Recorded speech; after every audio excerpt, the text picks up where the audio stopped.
Bonjour, bonjour Aminata. Donc, moi, c'est Lamine Cissé. Je suis le CEO de Teranga Tech. Voilà, cofondateur en même temps également. Donc, que fait Teranga Tech? Donc, Teranga Tech, c'est une entreprise, une start-up qui évolue à Dakar et aussi nous avons actuellement un département en France. Voilà, donc qu'est-ce que nous faisons? Nous faisons en fait tout ce qui est no-code. Donc, le no-code, en fait, ça permet à ceux qui ne sont pas en fait techniques, qui ne sont pas informaticiens, de pouvoir manipuler les outils informatiques, de pouvoir manipuler les plateformes informatiques, voilà, pour faire en fait ce qu'ils veulent. Donc, aujourd'hui, c'est l'occasion vraiment ce sera l'occasion en fait de présenter quelques outils pour vous permettre de bien intégrer en fait les outils e-commerce, voilà, pour monter en fait une boutique e-commerce à travers les outils no-code sans pour autant passer par des outils qui existent déjà, qui sont payants. Voilà, voilà, ne serait-ce que connaître un peu sur quelques aspects des outils no-code pour pouvoir faire un site e-commerce. Voilà, merci beaucoup.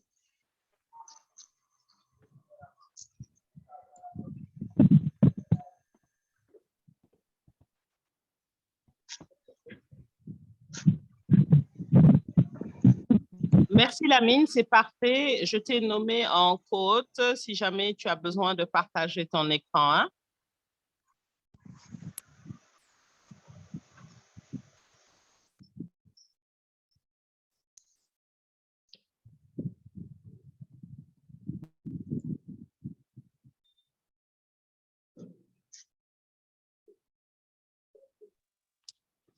Lamine, tu m'entends? Oui, je ne t'entendais plus, hein? J'avais perdu le son. Ah, ok. Donc, je disais merci beaucoup. Je viens de te nommer en co-hôte pour si jamais tu as besoin de partager ton écran ou une présentation. Ouais. Tu m'entends? Oui, je vous entends. Je t'entends bien, Aminata. Oui, j'ai vu, hein, j'ai vu le partage. Hein? Voilà, j'ai vu ça. Parfait, parfait. Okay. Merci. Et sinon, pour les autres, si vous avez des questions, vous pouvez les mettre dans la fenêtre des commentaires, dans la fenêtre de discussion. Et comme ça, à un moment de sa présentation, Lamine pourra revenir dessus. D'accord, c'est compris, merci.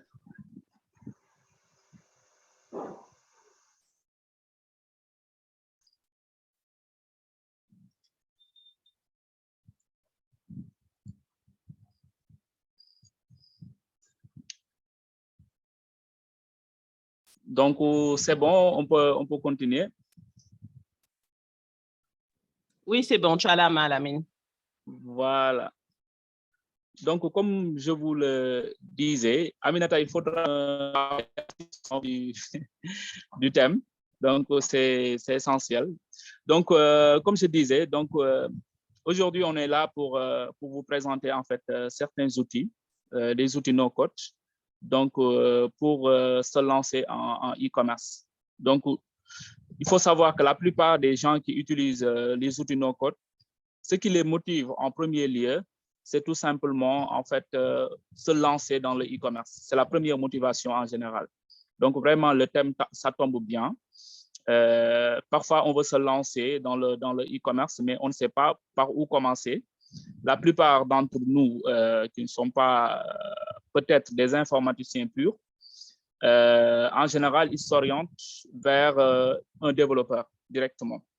Donc, pour rappel, moi, je ne suis pas développeur, je n'ai jamais été développeur, mais avec les outils no-code, je réalise quand même des choses que la plupart des développeurs ne peuvent pas faire.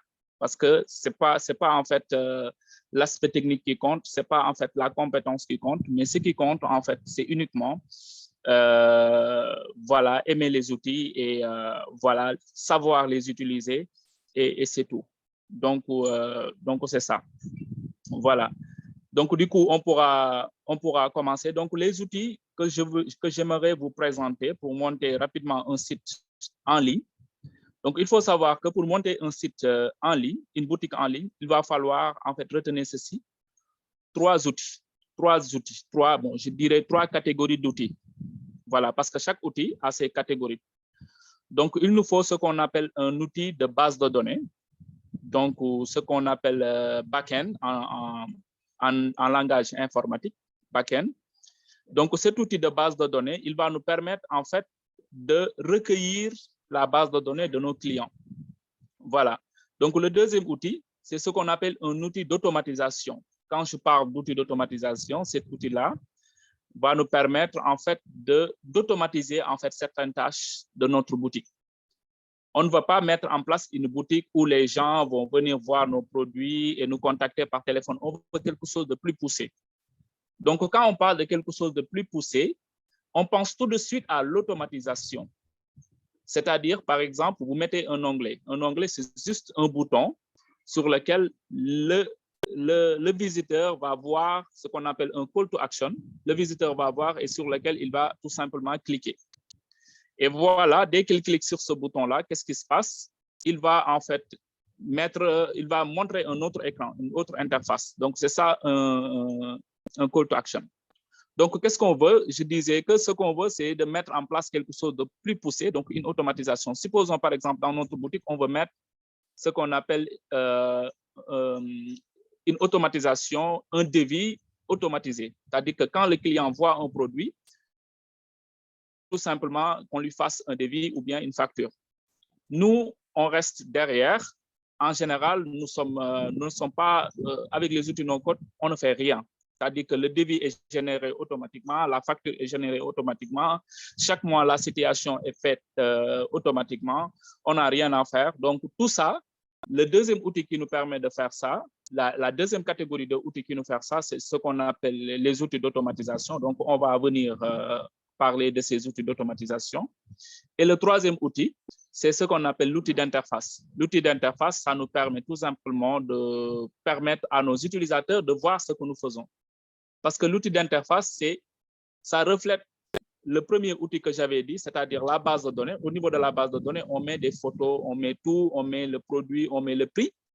Mais en fait, qu'est-ce qui reflète cette base de données-là? C'est l'interface. Et pour cette interface-là, il y a des outils d'interface.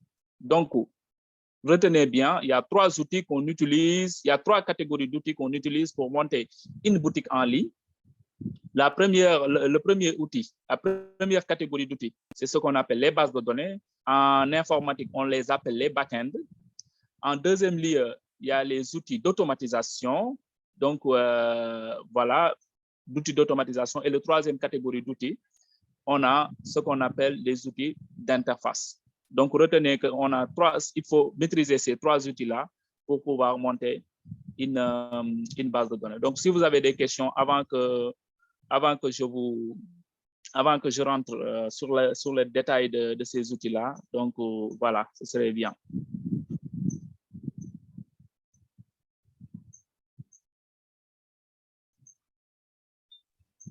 Je ne vois pas de main levée, donc je pense que c'est bon, tu peux continuer.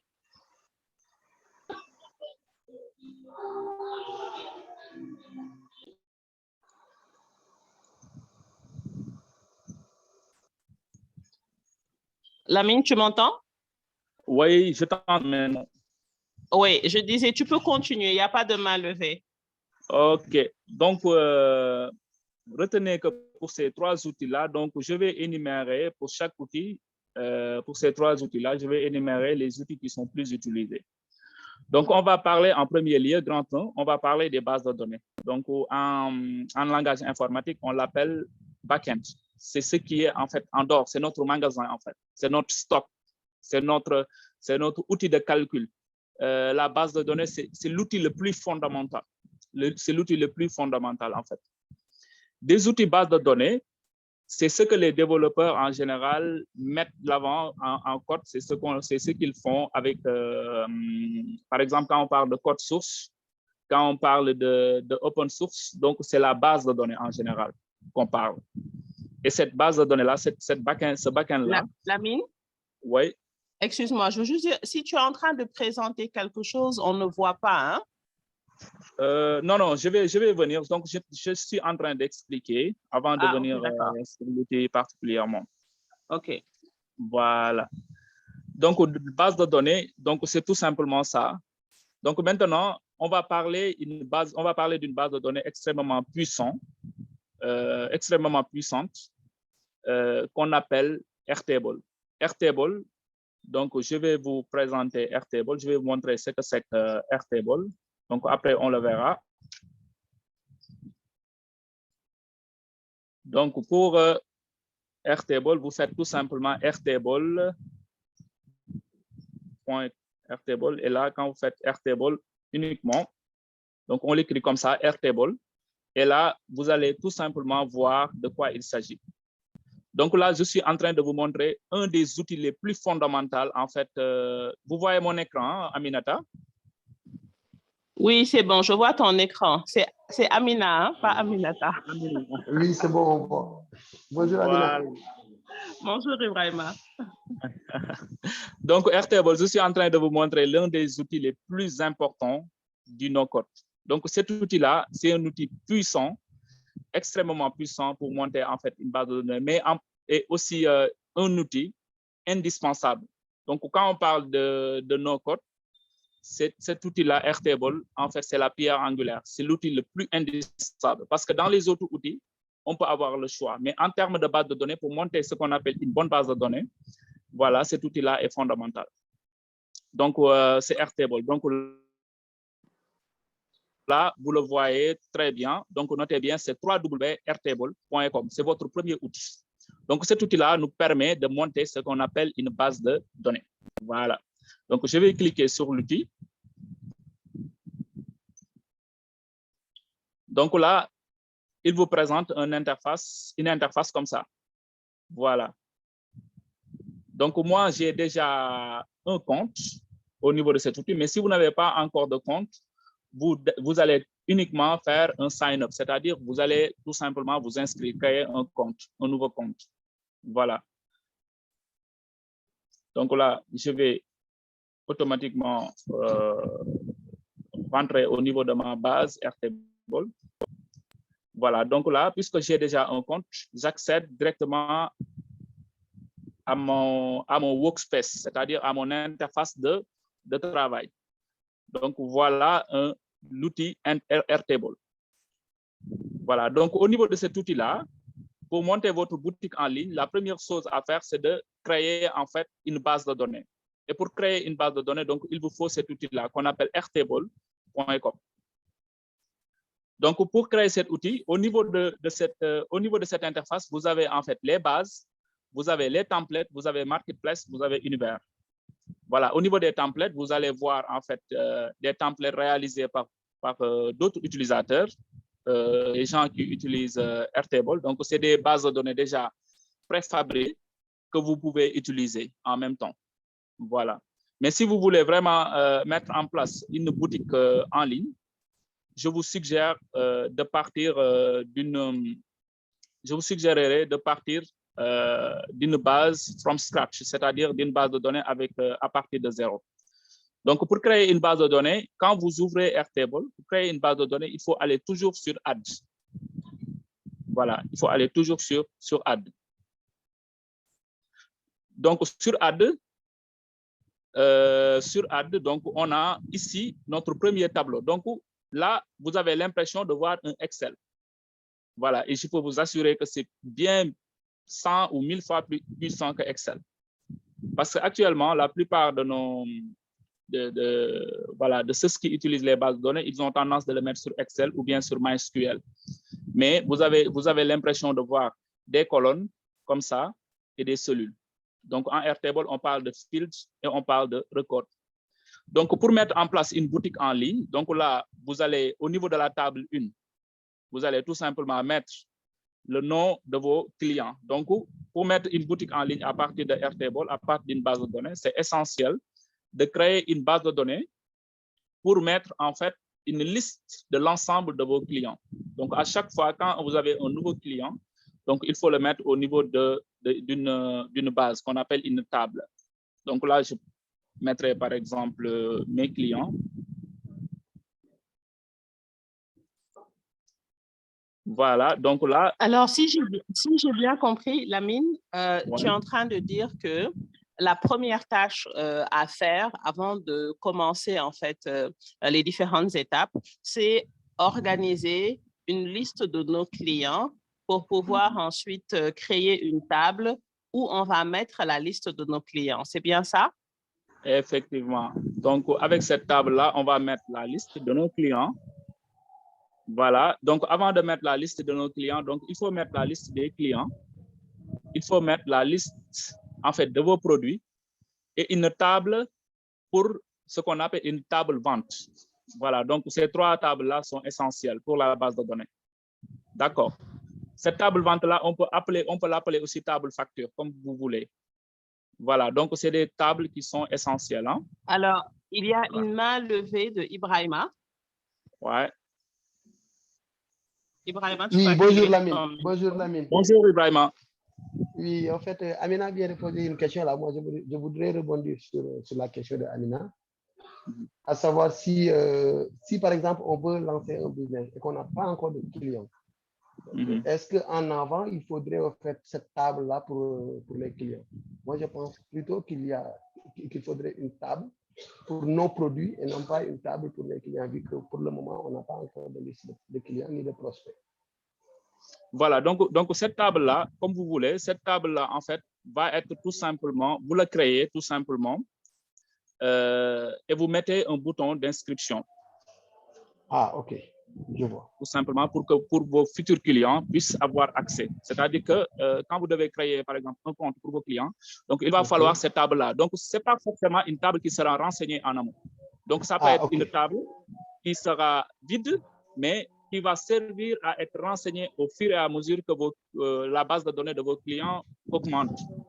Ah, ok, qui sera donc en fait une voilà, un CRM, en fait, qui peut être CRM. CRM, c'est exactement ça. C'est exactement ça. C'est ce qu'on va mettre en place en CRM. Ok, merci. Voilà. Donc à partir de là, vraiment, c'est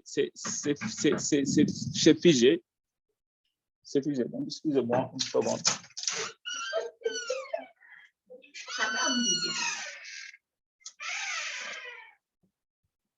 Donc c'est figé. C'est figé. Donc, je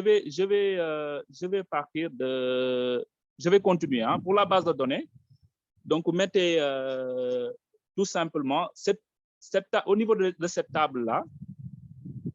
Donc, on a en fait des formes de colonnes et de lignes.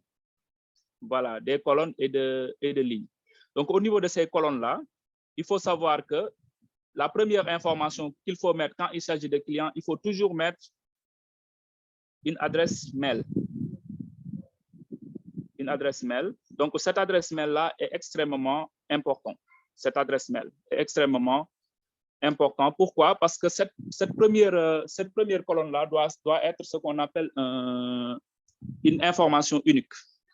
Voilà. Donc, cette première colonne doit être une information unique. C'est pourquoi on doit mettre le mail.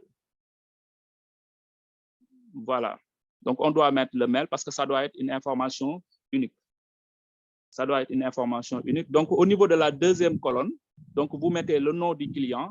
Vous pouvez mettre son numéro de téléphone. Vous pouvez mettre l'adresse, ainsi de suite. Voilà. Donc là, je vais tout simplement mettre le nom.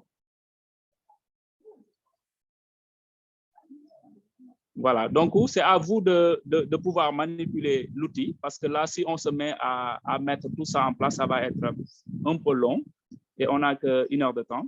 Donc là, vous mettez une table pour vos clients. Maintenant, on va créer une deuxième table. Donc, on va créer une table pour produits. Donc, au niveau de cette table pour produits, là, vous listez l'ensemble de vos produits. Voilà. Donc, pour mettre les produits, la première table est extrêmement importante. Vous pouvez mettre, en fait, le SKU pour le stock. Le SKU pour le stock.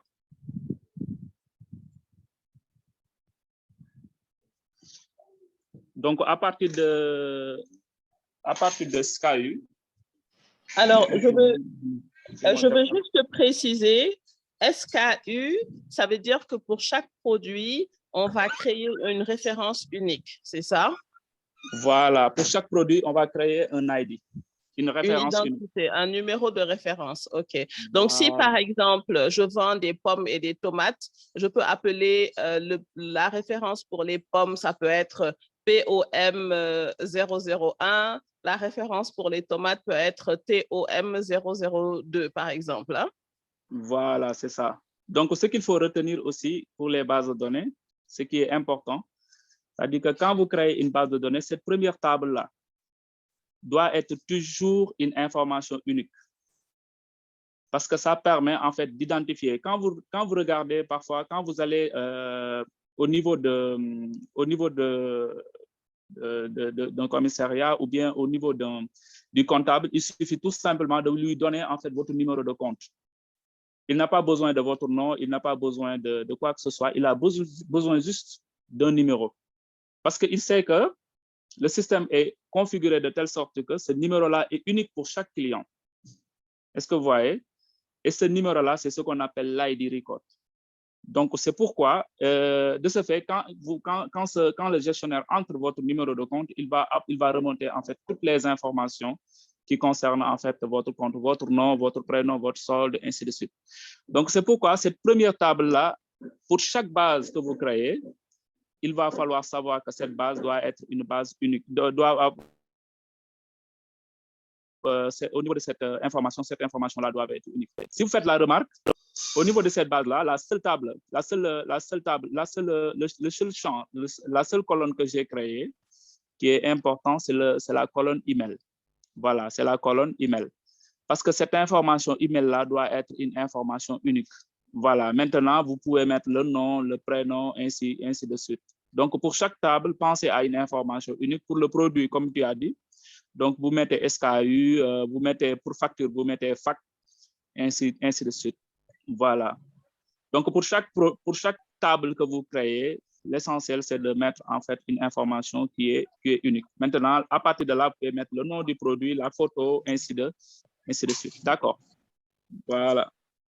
Donc là, vous créez une table pour les produits et on va créer aussi une autre table pour les factures. On peut l'appeler facture comme on peut l'appeler vente. Maintenant, pour la table facture aussi, également, on doit créer une table. La première table doit être le numéro de facture, n'est-ce pas? Comme je l'ai mentionné tout à l'heure. Parce que le numéro de facture doit être une information unique.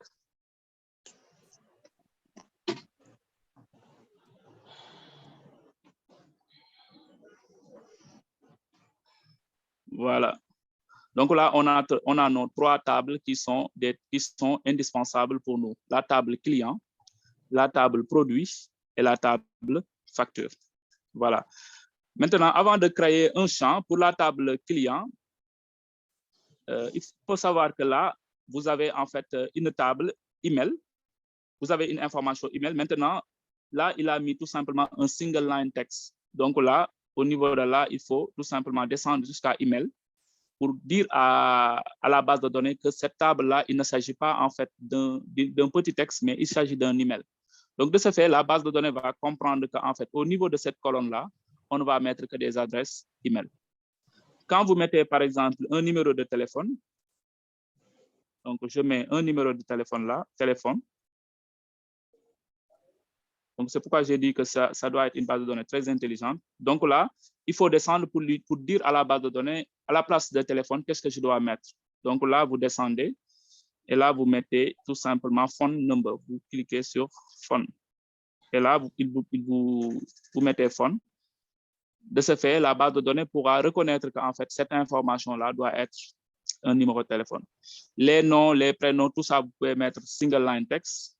Pour les informations longues comme description, vous pouvez mettre un texte long, ainsi de suite. Voilà.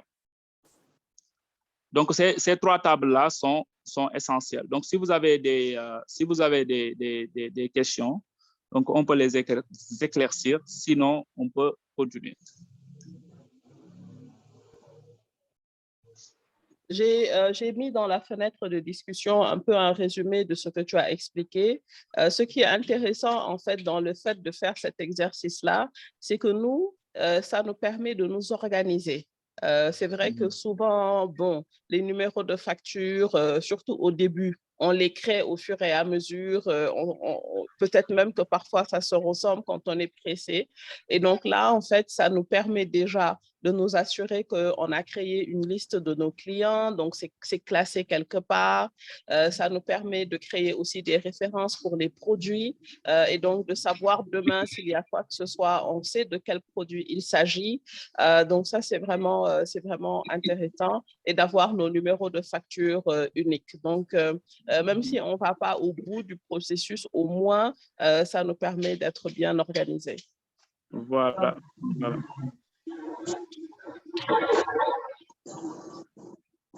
Donc on peut continuer. Oui. Voilà. Donc là, pour le titre, pour le titre, là, la base n'a pas encore de titre. Donc là, on peut mettre tout simplement boutique.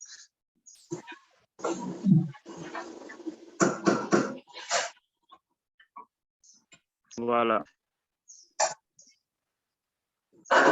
Donc, au niveau des clients, vous organisez vos informations et tout ça. Donc, je vais prendre au maximum quelques clients pour qu'on puisse refléter en fait ce qu'on a créé au niveau de l'autre table. Hein.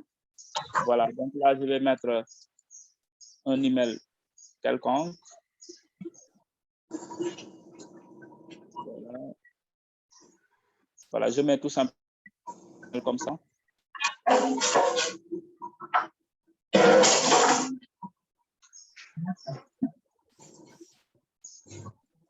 Voilà, vous continuez, ainsi de suite. Je mets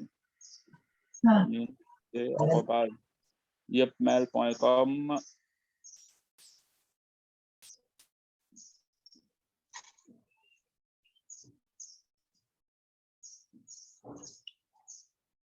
Donc là, c'est comme ça, vous continuez avec ces informations-là. Donc là, on va créer le nom.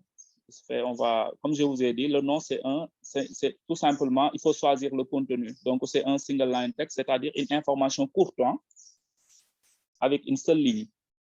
Donc là, je peux mettre Lamine. Voilà. Je vais créer un autre champ où je vais l'appeler prénom.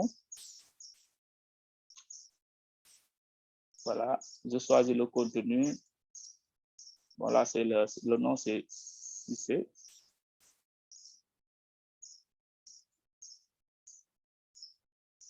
Le prénom, je vais mettre tout simplement Lamine. Le numéro de téléphone, je mets 77 627 62 49. Voilà.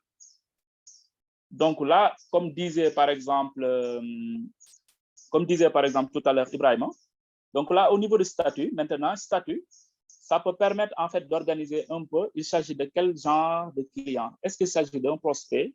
Est-ce qu'il s'agit d'un client confirmé? Est-ce qu'il s'agit d'un client qui a déjà acheté, ainsi de suite? Donc, on peut mettre le statut, par exemple, là, on peut mettre prospect, parce que qu'est-ce qu'on a choisi ici? C'est un single select. Donc, bien le choisir. Single select, c'est la même catégorie que mail. Donc, il y a un champ qu'on appelle single select. Donc, vous sélectionnez single select et là, vous mettez tout simplement prospect. Parce que là, il vous donne des options. Mettez prospect. Là, je mets aussi client. D'accord. Bon, je mets client confirmé.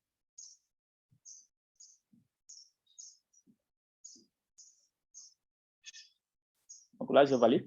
De ce fait, là, à partir de là, si je mets l'email de Lamine, je mets son nom, je mets son prénom, je peux simplement sélectionner est-ce qu'il s'agit d'un fait, est-ce qu'il s'agit d'un client, et vous pouvez ajouter aussi d'autres options. Hein. Voilà. Donc là, je peux mettre client confirmé. Et pour cette personne-là, je vais mettre Dem.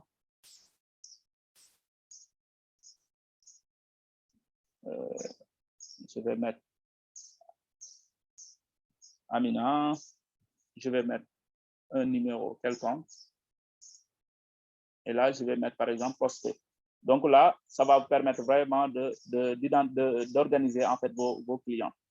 Et là, un autre champ qui est très important aussi, c'est un champ attachement. Donc là, quand vous créez un autre champ, vous pouvez mettre un champ attachement, vous pouvez mettre photo, par exemple.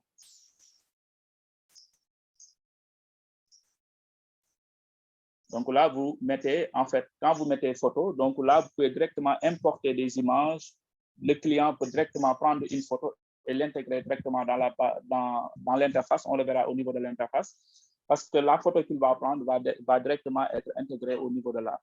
Voilà. Donc là, je peux insérer d'ores et déjà des images. Parce que là, vous pouvez directement avoir accès à votre ordinateur pour intégrer des photos. Voilà, pour intégrer des images. Et au niveau de téléchargement,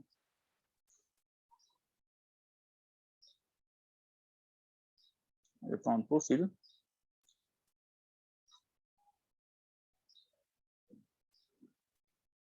Et là, je l'upload directement. Donc, vous voyez que ça s'est chargé. La photo est directement rattachée à mon client. Voilà, je peux prendre aussi des photos. Je peux prendre une photo à partir de mon ordinateur, comme un contenu aussi à partir du web search. Donc, voilà. Là, par exemple, je peux mettre, Amina, excusez-moi, je vais mettre une personne au hasard.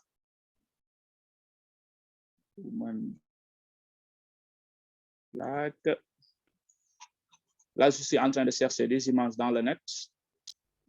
Voilà, là, je l'intègre directement. Donc, vous voyez que l'image, c'est chargé aussi pour notre deuxième client. Donc, c'est comme ça qu'on remplit en fait la base de données. Mais il faut savoir que, comme je l'ai dit, c'est une partie back-end. Cette partie-là ne sera pas visible ne sera pas vue par le client, mais c'est tout simplement une partie qui va permettre en fait d'organiser votre boutique, de mettre en place les informations, de les calculer, de les gérer, de les structurer, de les filtrer, de les grouper, hein? Donc de les trier, voilà, donc de mettre en place des calculs poussés. Donc tout ce que vous imaginez en fait pour votre boutique en ligne est possible pour cette base. Le seul frein, c'est peut-être l'imagination, mais quel que soit vous imaginez, vous pouvez le mettre au niveau de cette base-là. Voilà, donc au niveau de nos produits, donc on va créer au minimum quelques produits. Là, qu'est-ce que vous proposez? Qu'on mette en place une boutique en ligne qui vend quoi? Donc, pour pousser à la participation. Les personnes qui sont là, vous avez des boutiques de quoi? C'est le moment d'en profiter, hein? Je dirais une boutique en ligne de vente de vêtements. Une épicerie en tout. Donc, une boutique en ligne de vente de vêtements. Donc, ce qu'on va faire, donc, on va créer des vêtements, par exemple. Voilà. Donc, pour le SKU, donc là, je vais le mettre en notre number ici. Je vais créer un champ. Notre number. D'abord, il faut créer l'ID.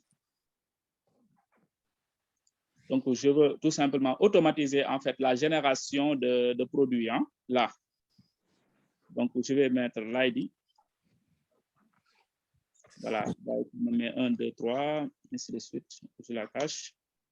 Et là, au niveau de là, je vais le mettre pour automatiser en fait la génération du numéro de facture qui est possible parce que je ne veux pas à chaque fois, parce que quand on parle du no-code, on parle de la facilité. Donc, je ne veux pas à chaque fois créer un nouveau numéro de facture parce que je ne serai pas en fait en adéquation avec ce qui se passe sur le terrain. Parce que vous voyez, même les blocs de facture qu'on vous donne, les numéros de facture sont déjà numérotés. Parce que cela vous permettra à chaque fois quand il y a une facture qui manque au niveau du bloc, que vous puissiez directement le remarquer. Donc, pour cette table-là, on avait mis, si vous remarquez bien, on avait mis pour le type de champ, pour le type de table, on avait mis un single line text. D'accord. Donc, on va mettre pour ce type de champ une formule.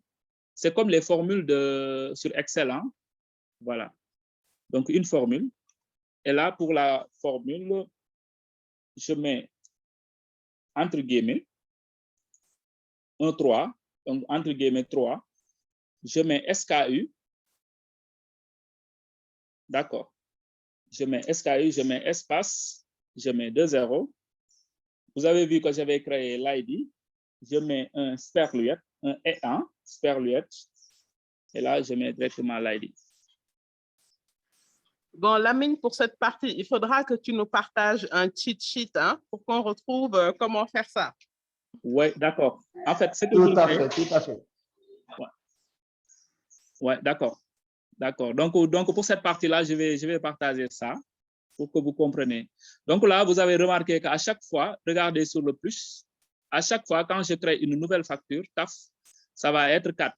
SKU 4, SKU 5, ainsi de suite. D'accord. Donc, au lieu de SKU, pour produit, à chaque fois quand je crée un nouveau produit, SKU, donc elle va mettre SKU 4, SKU 5. Mais SKU, c'est tout simplement, j'ai mis SKU, hein, c'est une unité de stock. Mais je pouvais directement, à la place de SKU, mettre produit. À la place de SKU, je pouvais mettre, pour ne pas vous embrouiller, je pouvais mettre tout simplement produit. D'accord. Voilà, je pouvais mettre produit tout simplement. Ou bien je pouvais mettre vêtements, je pouvais mettre ainsi de suite. Donc, c'est à vous de voir qu'est-ce que vous pouvez pour catégoriser l'ensemble de vos produits. Voilà. Donc là, je vais mettre l'image de ma boutique, l'image de mon produit. Donc, je vais mettre photo, une photo. Je vais le laisser en attachement.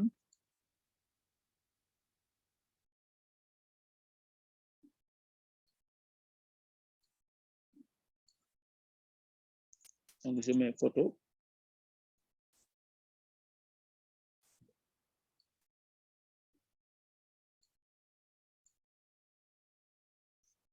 Donc, pour le produit 1, puisqu'on avait dit qu'on va avoir une boutique de vente, par exemple, de vêtements. Donc, on peut mettre, par exemple, voilà, donc là, je vais chercher quelques images de robes, par exemple.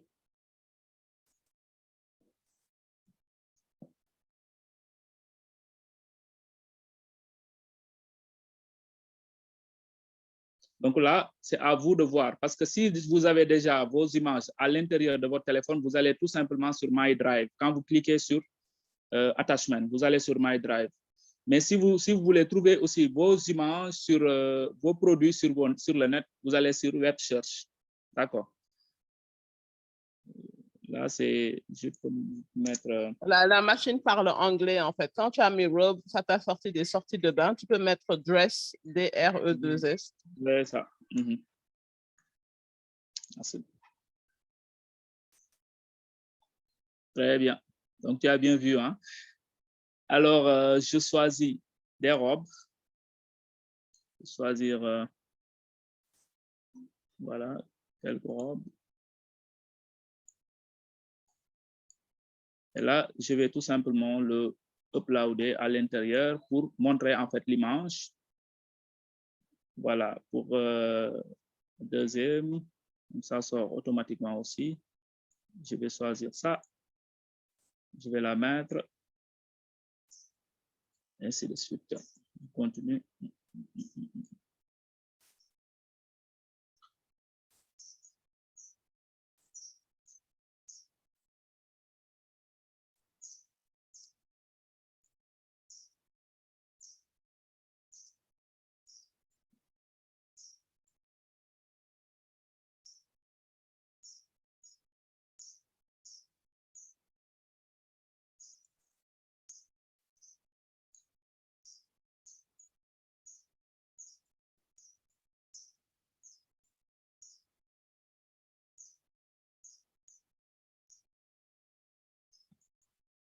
Donc voilà. Donc c'est comme ça qu'on sélectionne en fait les images, parce que les images sont très importantes parce que c'est elles qui représentent en fait notre interface, notre vitrine. Voilà, vous le verrez tout à l'heure. Donc là, vous pouvez mettre le nom du produit.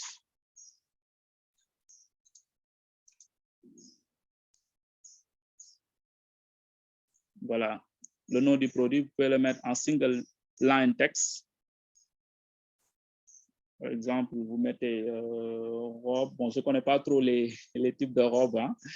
Je mets robe 1, robe 2, ainsi de suite. Hein. Voilà. Je ne connais pas trop. Voilà, là, je change un peu.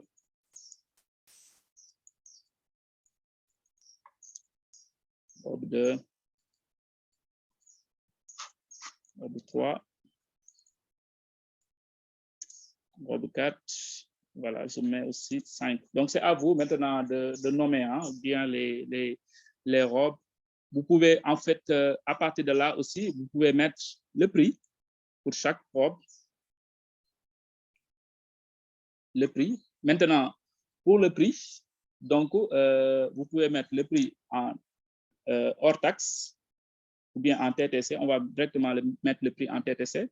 Pour le prix, vous savez que là, on ne peut pas choisir, par exemple, un type de contenu. Le type de contenu ne peut pas être comment ça s'appelle, ne peut pas être un attachment, ne peut pas être une formule, mais il va être un number.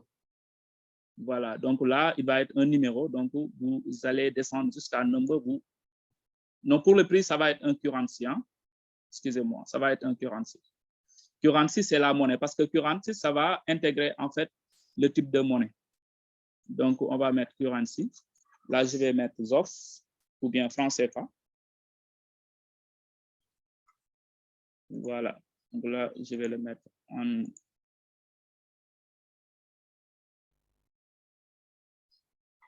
Voilà, de ce fait, pour le type de produit, si je choisis par exemple 8000, 6000, je peux mettre 7000. Voilà, je mets 5000. Je mets 4500. Je peux mettre 9000. Ainsi de suite. Donc, voilà en fait les types de... Donc, également aussi, on peut mettre le type de robe, ainsi de suite. Donc, c'est à vous de voir hein, qu'est-ce que vous voulez. Mais vu cette vue-là, vous avez tout simplement une vue en gris. Voilà. Mais si vous remarquez là, vous avez plusieurs types de voir en fait le produit. D'accord. Donc, on va faire de telle sorte que le produit soit vu comme une site de ligne, comme une site en ligne. Donc, pour cela, retenez bien, on va aller sur une vue qu'on appelle une vue galerie.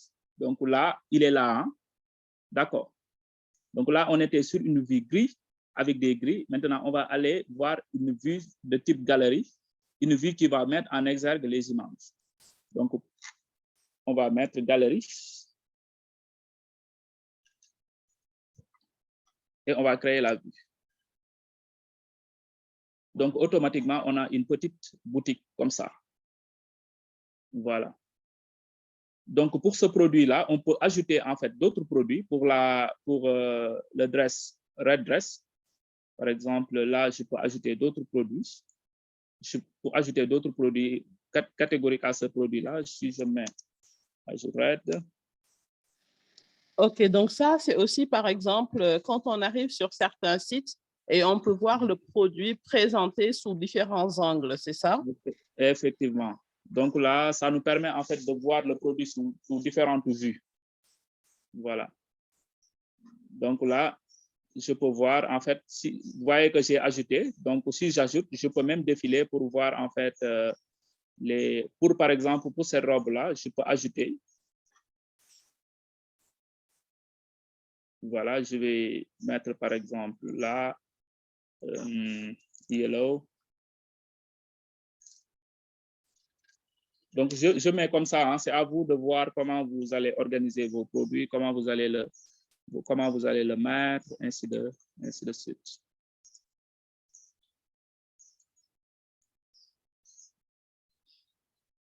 Donc, voilà, j'ai ajouté plusieurs robes et vous verrez qu'au niveau de la vue galerie, je pourrais défiler pour robe. Voilà, vous voyez.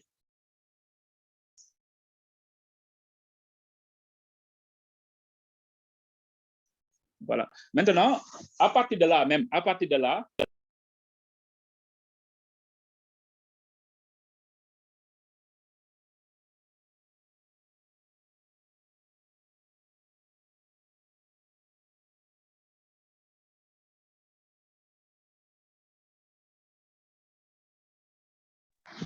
Alors, on ne t'entend plus, Lamine? Allô? Oui, c'est bon, c'est revenu. On t'entend maintenant. Bon, c'est bon. Donc, je disais que pour là, maintenant, à partir de là même, vous pouvez en fait vous limiter à là, parce que là, à partir de votre site web, vous pouvez tout simplement prendre ça et l'intégrer directement dans votre site web. D'accord. Et là, c'est ce qu'on appelle un embed. Pour le faire, tout simplement, il va falloir en fait faire un share view, le prendre et directement, vous allez voir que en fait là, on a mis embed this view in your link. Donc, si vous utilisez Wix ou WordPress, donc vous pouvez tout simplement prendre ça et l'intégrer dans votre boutique en ligne. D'accord. Qu'est-ce que ça va permettre? Ça va permettre d'être des produits qui ne seront pas figés. C'est-à-dire qu'à chaque fois quand on rentre dans la boutique, on peut voir en fait, puisque la base de données est une base de données dynamique, c'est-à-dire une base de données qui bouge, qui change au fur et à mesure que vos produits changent, au fur et à mesure de votre contenu. Et voilà, c'est à vous maintenant de mettre le maximum de produits et de se faire au niveau de l'interface, c'est-à-dire au niveau de la partie client. Le client, à chaque fois quand il rentre dans la boutique, il va voir que d'autres produits sont disponibles, ainsi de suite. Voilà. Donc, au niveau de la partie facture, donc là, c'est là où on va mettre les factures. Donc, pour facture, donc vous pouvez mettre facture, numéro de facture.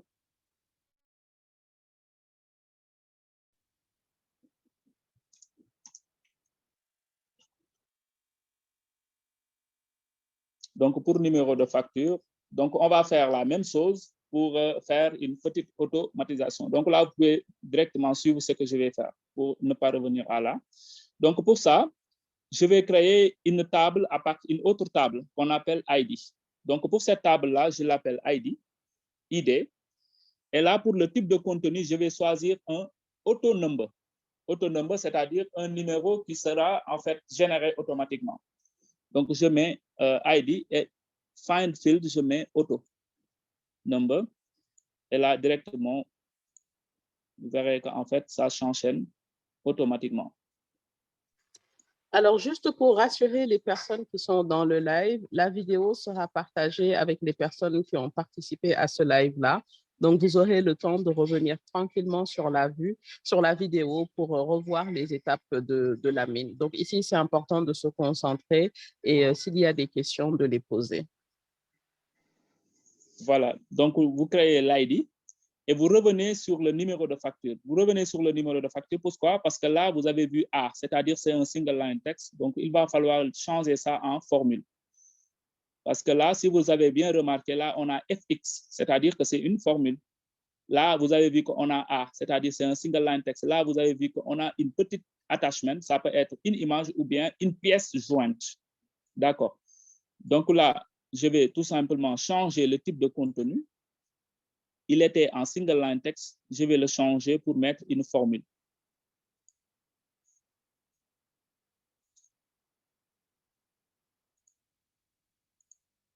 Donc, pour ça, j'avais dit qu'il faut aller sur les guillemets. Les guillemets, dans votre machine, c'est 3. Hein? D'accord. 3 en minuscule. Donc, vous mettez là et les guillemets sortent. Vous mettez facture, c'est-à-dire FAT, tout simplement, ou bien je mets tout simplement facture. Je mets espace, je mets 2 zéros. Là, je mets un espace. Là, je mets directement le « ce qu'on appelle l'esperluette, c'est 1, voilà, dans votre machine. Et là, je saisis uniquement le nom de l'ID. Je mets ID et il descend là. Vous le voyez. Et là, vous l'insérez automatiquement et les factures seront générées automatiquement. À chaque fois, quand je crée une nouvelle facture, vous verrez que en fait, ça se génère automatiquement. Donc là, vous mettez le prix. Mettez le prix. TTC. Vous mettez le prix hors taxe. pour le prix hors taxe, je peux le mettre en currency, comme tout à l'heure.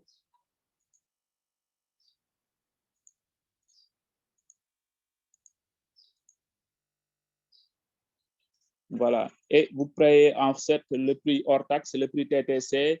Pour le prix, par exemple, TTC, c'est l'occasion de vous montrer ça. Prix TTC. Je mets tout simplement en formule. Je vais prendre le champ hors taxe que je vais multiplier par combien? 1,18. Le PSOC, c'est quoi? Pour la C'est la formule. TVA à 18%. Hein? Voilà, 18%. Donc, c'est le prix TTC.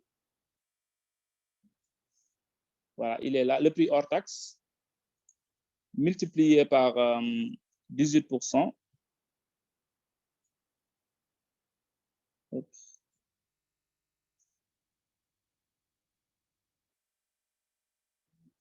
Je vais prendre la table des formules.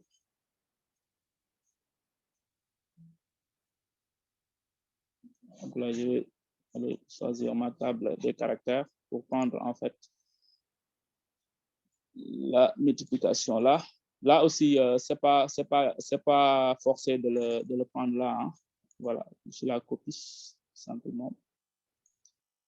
Je mets CTRL-V.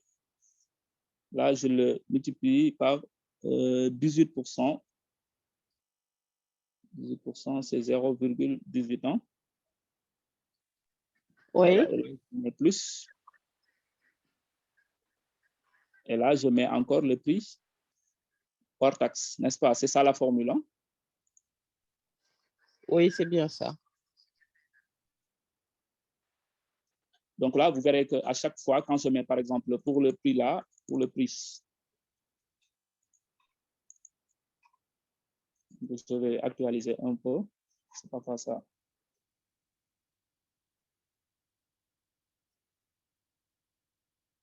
Donc là, si je mets un prix, je mets 5 000 francs comme hors taxe, vous voyez que si je mets 5 000, donc vous voyez automatiquement, il me met 5 900. D'accord. J'ai mis 5 000, il m'a mis 5 900 automatiquement. J'ai mis 59 000, il me met automatiquement 6 900. Donc, il me calcule directement à partir de là le prix hors taxe. Donc, à partir de formule, vous pouvez faire énormément de choses. Voilà. Donc, il y a des choses aussi qu'il faut savoir. Vous pouvez aussi lier les tables, c'est-à-dire lier la table client aux tables produits. D'accord. C'est-à-dire que là, ça va vous permettre à chaque fois quand un client achète un produit, vous pouvez directement rattacher ce produit-là à ce client-là. Comment le faire? Donc, il faut créer un nouveau champ. Il y a un champ qu'on appelle link on the record. Donc, link on the record, il va vous demander, vous voulez le lier à quelle table? Vous dites que je veux le lier aux tables clients. Je suis au niveau de la table produit. Voilà, là aussi, il va vous dire, est-ce que vous voulez que la liaison soit multiple ou bien, voilà. Donc là, c'est à vous de choisir. Parce qu'un client peut acheter plusieurs produits, mais un produit ne peut pas être acheté par deux clients. Une robe ne peut pas être achetée par deux clients. Donc là, je vais mettre un seul directement. Donc là, je vais ajouter le nom du client. Voilà, de ce fait, pour ce produit-là, je peux dire, dès que je clique ici, il y a mon autre table qui sort. C'est-à-dire qu'il va me faire un lookup de cette autre table. Je peux dire que c'est Amina Dem qui l'a acheté. Donc là, il me sort ça. De ce fait, j'ai rattaché le client-là à ce produit-là. Donc, c'est extrêmement important. Donc, à partir de là, c'est déjà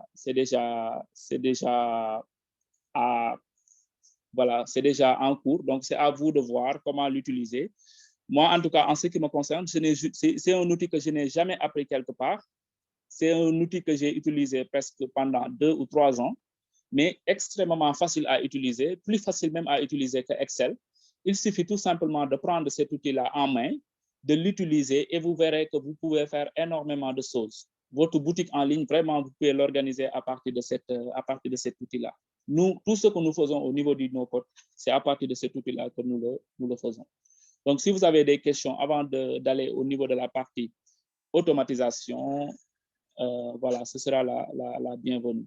Donc, sinon, on va directement aller au niveau de la partie automatisation. Pour la partie automatisation, donc, je vais vous présenter seulement les outils et je vais vous dire aussi comment on fait l'automatisation avant de passer à l'outil d'interface. Voilà. Donc, si vous avez des questions. Je pense que tu peux continuer pour le moment. C'est sûr que y a énormément d'informations que nous avons reçues, mais au moins on comprend le principe et les étapes essentielles. Et puis après, au pire, on pourra refaire une session entre nous après avoir testé certaines fonctionnalités. Voilà, d'accord. Donc, pour l'automatisation, je vous avais dit que l'automatisation, ça sert à éditer, par exemple, les factures, à éditer certaines factures, c'est-à-dire à éditer des factures ou bien à éditer des devis, sans pour autant aller tout le temps sur Word ou bien sans pour autant aller tout le temps sur PDF ou bien sur Access pour tout simplement taper. Donc, on veut automatiser tout ça. Donc, pour automatiser ça, donc on va aller voir un outil d'automatisation. Donc, pour les outils d'automatisation, les deux outils qui sont plus utilisés, parce que je vous ai dit que pour les outils de base de données, en général, pour le no-code, on utilise Airtable. La plupart des gens qui utilisent le no-code pour mettre en place une boutique en ligne ou bien pour mettre en place quel que soit Alpha, ils utilisent un outil qu'on appelle Airtable. Voilà, comme outil de base de données. Mais pour l'outil d'interface, on a deux choix. Soit on utilise Make. Make, ça s'écrit comment? Ça s'écrit M-A-K-E. D'accord. Make, comme produire. D'accord. Donc, on utilise Make, tout simplement. Ou bien, on utilise le deuxième outil composé, c'est ce qu'on appelle Zapier. Zapier, c'est Z-A-P-I-E-R. D'accord. Il y a des gens qui choisissent le plus souvent Make, il y a d'autres qui choisissent en fait Zapier. Voilà, moi, mon outil préféré, c'est Zapier. Donc, je vais tout simplement faire Zapier et là, vous verrez que ça sort.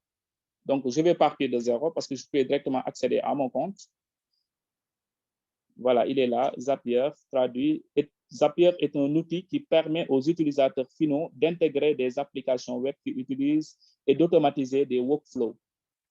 C'est-à-dire des tâches que vous faites régulièrement, rédiger une facture, envoyer des mails, rédiger des devis, tout ce qui est tâches administratives que vous pouvez exercer dans votre boutique en ligne. Supposez que vous avez énormément de clients, vous devez répondre à des appels, vous devez envoyer des mails, vous devez envoyer des réponses. Tout ça peut être automatisé à partir de Zapier.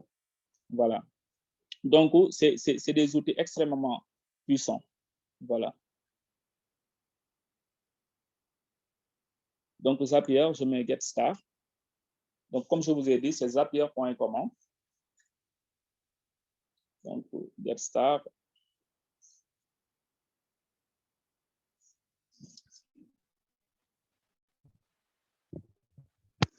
Donc là, moi, j'ai déjà un compte, mais si vous n'avez pas encore de compte, vous pouvez directement en créer. C'est très facile de créer un compte Zapier. Donc là, je me connecte en tant que Lamine Cissé.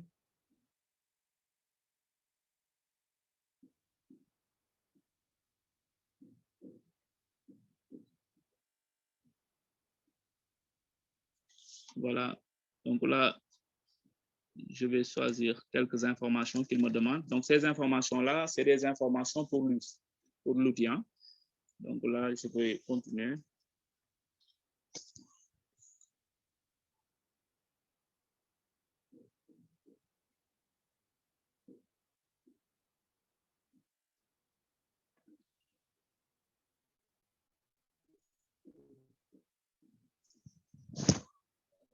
Voilà, donc là, vous avez en fait un nouveau outil qui est Zapier, qui est là.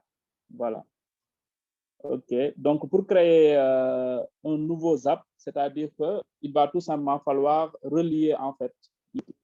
Donc là, si je dois faire cette tâche d'automatisation-là, je pense qu'il va falloir peut-être qu'on organise une séance en interne parce que ça demande beaucoup d'explications et ça demande aussi un peu de temps. Mais je vous montre quand même comment on le fait. Je ne vais pas tarder à faire en fait la démonstration point par point, montrer comment on le fait. Parce que ça demande un peu de temps quand même.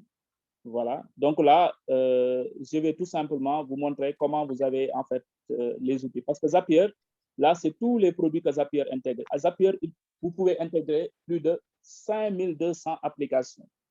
C'est-à-dire que même les boutiques, la table que vous avez créée tout à l'heure là, vous pouvez même l'envoyer automatiquement, c'est-à-dire envoyer automatiquement ce que vous avez créé dans Facebook. Vous avez mis qu'il a intégré Facebook dans la boutique. Quand vous créez une table, quand vous créez un nouveau produit, vous pouvez faire une automatisation de telle sorte que directement le produit est publié sur Facebook. Est-ce que vous voyez? Et que le client pourra directement avoir accès à votre boutique pour acheter. Au lieu de prendre le produit là pour aller le poster sur Facebook, là, l'automatisation vous permet de le faire automatiquement. Vous pouvez le faire en même temps et que quand vous faites la publication, ça peut enchaîner. C'est-à-dire sans pour autant toucher quelque chose, dès qu'une publication est faite sur Facebook, il va s'enchaîner. Donc, il va aller sur Instagram, sur LinkedIn, c'est ce qu'on appelle le multipostage, sur Instagram, sur LinkedIn, sur tous les réseaux sociaux. Vous pouvez même aller plus loin, vous pouvez même envoyer un mail à vos clients existants parce que vous avez leur adresse mail, qu'il y a un nouveau produit qui est là, qui existe. Donc, à partir de là, vraiment, à partir de Zapier, vous pouvez faire énormément d'automatisation. Voilà, donc il y a plus de 5200 outils qui sont disponibles. Alors, j'ai une question, Lamine. Est-ce que la version gratuite suffit ou tu penses qu'il faut aller vers la version payante pour des options plus intéressantes? L'outil en général pour Zapier, vous pouvez faire jusqu'à 100 automatisations avec la version gratuite. C'est-à-dire ce que je viens de dire là, vous pouvez faire jusqu'à 100. Maintenant, quand vous avez 100 automatisations, vous devez passer à la caisse. Voilà. Donc c'est comme ça. Donc, à partir de là, vraiment, je pense que comment on fait l'automatisation, parce que là, vous voyez les liaisons, c'est-à-dire tout ce qui se passe là, il va descendre ici, ainsi de suite. D'accord. Donc, pour faire ça, je pense que déjà, nous sommes un peu à court de temps, mais voilà, donc je pense qu'il va falloir peut-être qu'on organise en interne une autre séance pour que je vous montre en profondeur comment on fait l'automatisation. Mais c'est extrêmement important pour mettre en place une boutique en ligne. Voilà. OK, donc l'automatisation, ce qu'elle va faire, c'est ce qui va, par exemple, une fois que quelqu'un achète un produit, c'est ça qui va générer la facture automatiquement, c'est ça? Voilà, c'est ça qui va générer la facture automatiquement. Parce que là, pour ça, par exemple, au niveau de trigger, c'est pourquoi j'ai dit qu'il va falloir peut-être une séance beaucoup plus longue. Parce qu'au niveau de trigger, c'est-à-dire qu'il va dire quand un événement... Il y a Ibrahima aussi qui lève la main. Ibrahima? Oui, alors merci Amina. Lamine? Ouais. Oui, moi je voudrais savoir en fait, pour tout ce qui est automatisation et tout ce qu'on vient de voir là, est-ce qu'il n'y a pas des templates, par exemple sur Wix, par exemple, ou sur d'autres sites internet qui peuvent nous permettre en fait d'avoir des boutiques en ligne, des templates qui intègrent en fait toutes ces solutions là que vous voulez quand même aujourd'hui nous apprendre, qui sont pour moi, qui ne sont pas en fait du coding pour moi, mais qui sont très techniques pour moi. Pour moi, c'est trop technique même.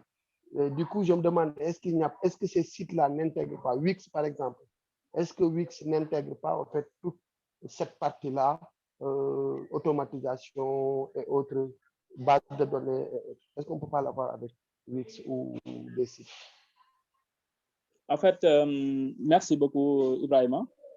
En fait, Wix, quand vous utilisez Wix, moi, j'ai utilisé Wix pendant longtemps, mais quand vous utilisez Wix, déjà, Wix est un produit quand même qui vous permet de créer rapidement votre site en ligne. Mais ce sera un site vitrine, ce qu'on appelle site vitrine. Voilà, ça va juste vous permettre d'avoir des produits figés.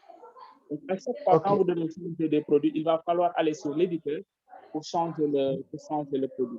C'est la même chose aussi pour WordPress. WordPress aussi, vraiment, je pense qu'il est même plus difficile de comprendre WordPress que de comprendre les outils no-code que je viens juste de présenter. Je vous ai présenté que 3 façons d'outils, parce qu'il y a d'autres outils. Tout à fait. Oui, il y a d'autres outils, je sais. Il y a d'autres outils. Je vous ai présenté, pour vous faciliter la tâche, je vous ai présenté 3 catégories d'outils qui sont extrêmement importants. Mais vous pouvez utiliser Wix, mais vous allez avoir un site vitrine, c'est-à-dire un site figé qui ne va pas changer. Ou bien pour le changer, il va falloir maîtriser Wix et à chaque fois aller sur l'éditeur pour changer. Vous pouvez utiliser WordPress. Mais je vous ai dit, je vous le dis maintenant, il est plus difficile de comprendre WordPress que de comprendre les outils no-code. Tout à fait.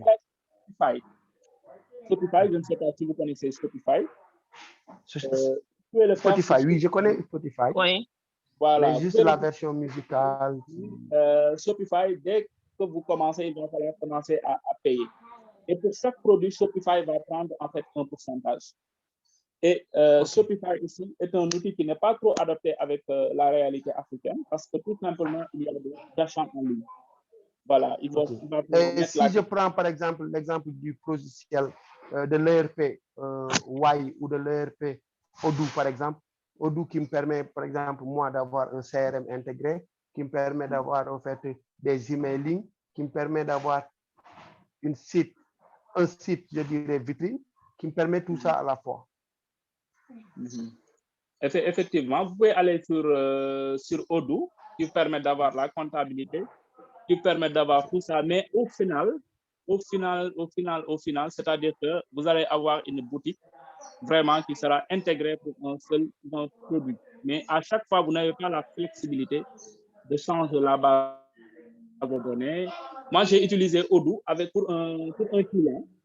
Mais à chaque fois, vous n'avez pas en fait cette flexibilité de maîtriser votre base de données, de faire des automatisations. Vous serez toujours limité sur le développement de Odoo, c'est-à-dire sur la restriction que les développeurs de Odoo ont mis.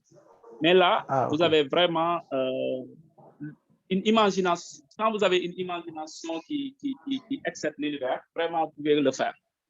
Vous ne serez pas limité sur ce que le logiciel a fait. Lamine, ce que j'aimerais proposer, c'est vrai que c'était trop ambitieux de vouloir voir les 3 en 1 heure de temps. Peut-être que ce qu'on pourrait faire, c'est si tu peux nous faire cette faveur-là, qu'on puisse avoir une autre session où entre ces 2 sessions, ça nous permet déjà, nous, de travailler sur les premières étapes, c'est-à-dire de travailler sur la création de notre base de données sur Airtable. Comme ça, on peut faire les tests sur quelques produits ou ceux qui n'ont pas encore de produits peuvent faire des simulations.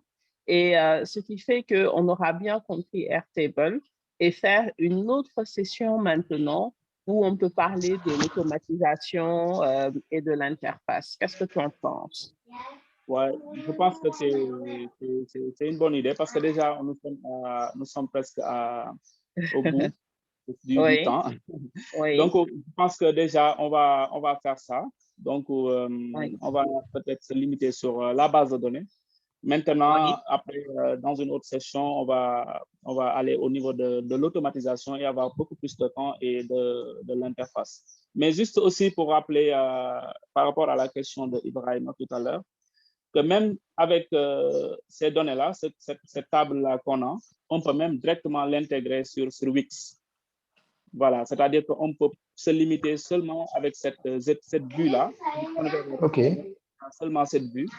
Et on l'intègre directement dans notre site Wix. C'est-à-dire que nos clients vont voir ce qui se passe, mais les informations vont varier à partir en fait, de ce qui se passe au niveau de la base de données. Voilà. Ok, j'ai compris. Lamine? Donc, c'est ça, oui. Mais donc, sur Airtable, il y a des templates qui pourraient nous donner ça facilement. Des templates qui ressemblent beaucoup plus, qui ressemblent à ça. Oui, il y a des templates quand même. Il y a beaucoup de templates parce que je l'ai montré tout à l'heure. Mais ça, c'est très facile de le mettre en place. Hein. Il suffit seulement d'essayer. Vous verrez que vraiment, c'est pas difficile de mettre tout ça en place. Hein. Voilà, donc Madame Tayel, Lamine. Moi, je vais directement vers les templates. Je regarde s'il y a un template qui correspond vraiment à moi, ce que je veux, et je prends le template directement. parce que Ibrahima, ça va vous permettre vraiment de l'utiliser pour De d'autres comprendre océans. ce qu'il y a derrière, en fait. Voilà, parce que là, vous pouvez, j'invite vraiment à le comprendre parce que ça va vous permettre de l'utiliser à d'autres échéances. C'est-à-dire, quand vous faites d'autres choses, vous pouvez directement les utiliser. Mais c'est extrêmement important de comprendre le cheminement parce que ce n'est pas difficile. Hein? C'est pas difficile. Il suffit simplement de créer des tables. Pour chaque table, de dire cette table-là correspond à ça, ça correspond à ça, et de faire le tri, le groupage, et ainsi de suite. Donc, ce n'est pas assez compliqué, quoi. Ouais. Alors, ce que j'aimerais proposer, hein, c'est que, alors moi, j'ai bien suivi le tour. Je peux créer un plus petit groupe avec les personnes qui sont intéressées à tester Airtable dans la semaine. Comme ça, je peux te mettre dessus, Lamine, pour s'il y a des petites questions. Je sais que moi, j'ai bien compris toutes les parties, sauf la partie pour les formules. Ça, c'était pas très clair pour moi. Donc, ce qu'on peut faire, c'est travailler sur ça entre nous. Je pense notamment aux personnes qui ont besoin d'avoir un site. Je vois que Ayou est sur le groupe. Elle a déjà son site, il me semble, de e-commerce. Mais pour les personnes qui sont intéressées, on pourrait faire ça pour faire quelques simulations en attendant de caler la deuxième date pour l'automatisation.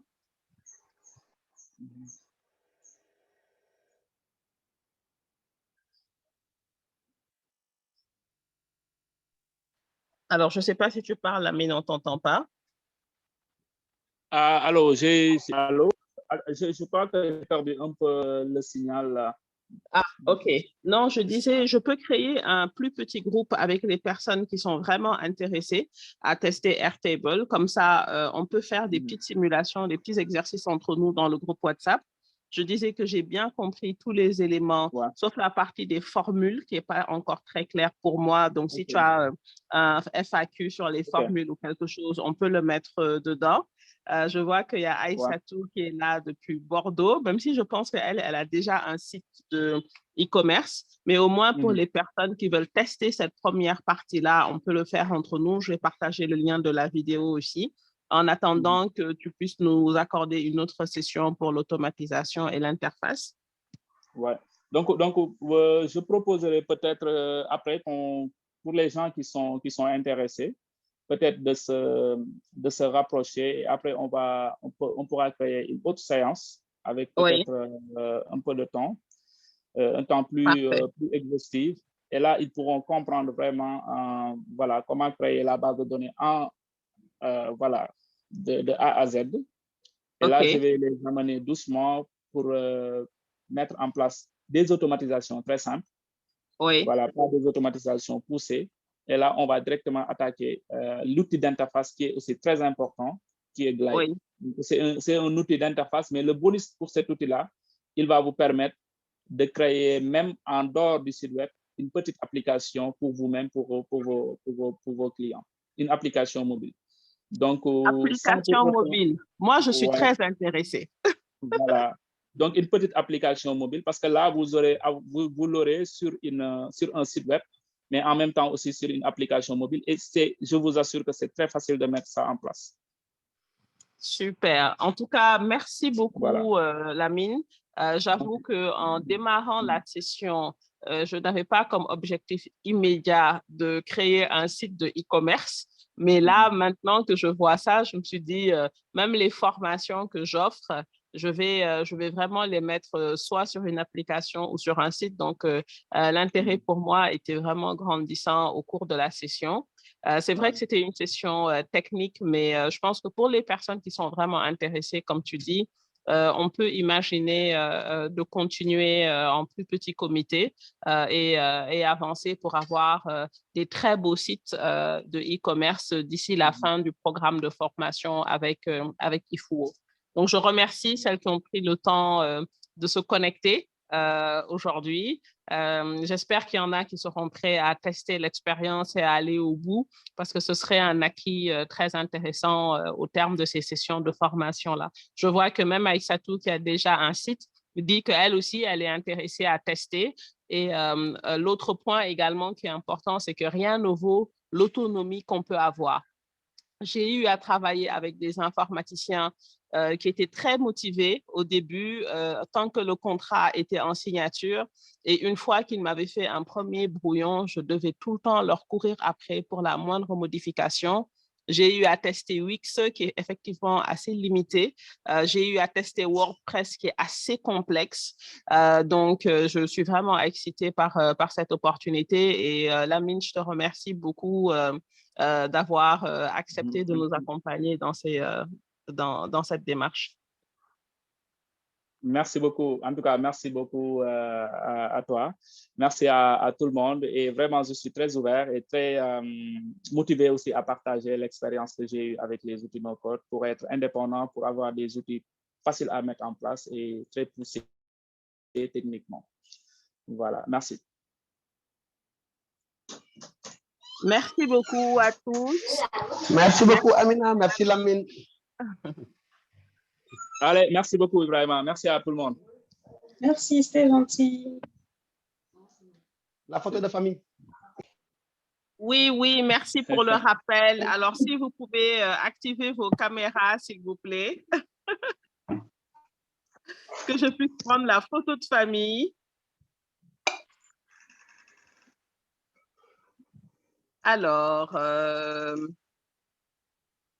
est-ce que tu peux arrêter le partage, Lamine? Comme ça, je peux voir les caméras de tout le monde pour prendre la photo de famille. Excellent. Qui n'a pas encore activé sa caméra, à part moi, bien sûr? Tout le monde est là.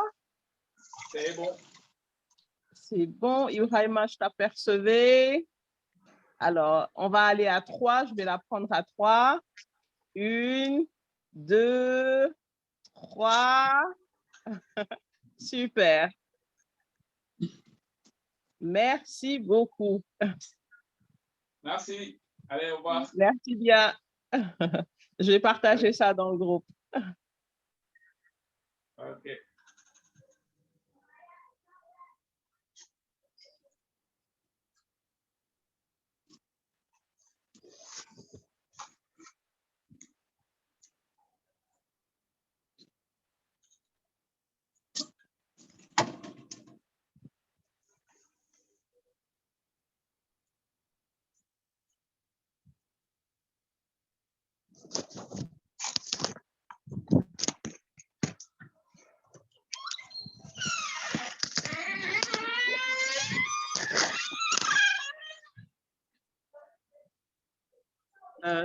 C'est le micro.